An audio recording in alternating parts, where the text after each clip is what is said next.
लाल घाघरा जो कि पूरे बॉलीवुड को दीवाना बनाया ही था कि अब भोजपुरी के भी बहुत सारे लोग अब लाल घाघरा के दीवाने होने लगे। जी हाँ दोस्तों, आप लोगों को बता दूं कि 93 मिलियन से भी ज्यादा का व्यूज जो कि लाल घाघरा यूट्यूब पर प्राप्त कर लिया है। जी हाँ दोस्तों, अभी आप लोगों ने जिनका वीडियो देखा इनका नाम महिमा सिंह है, जो कि भोजपुरी की एक यंगेस्ट एक्ट्रेस है और उभरती हुई जो कि कलाकार है। जी हाँ दोस्तों, इन्होंने भी जो कि लाल घाघरा पर वीडियो बनाया और बवाल मचा रहा है यह गाना का। जो दोस्तों, और बता दूं कि इस वीडियो को पवन सिंह के फैन जम कर लाइक कर रहे, शेयर कर रहे।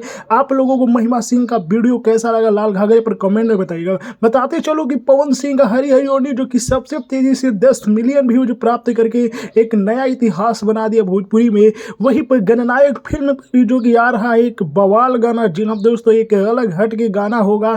जो दोस्तों, तो लाल घाघरा गाना बवाल मचा ही रहा है। हरी हरी ओढ़नी जो कि अब बवाल मचा दिया। अब इसके बाद तीसरा एक और बवाल मचाने वाला गाना आ रहा है। तो आप लोगों को महिमा सिंह का लाल घाघरे पर वीडियो कैसा लगा है कमेंट में बताइएगा। वीडियो को लाइक कीजिए, शेयर कीजिए। जय भोजपुरी।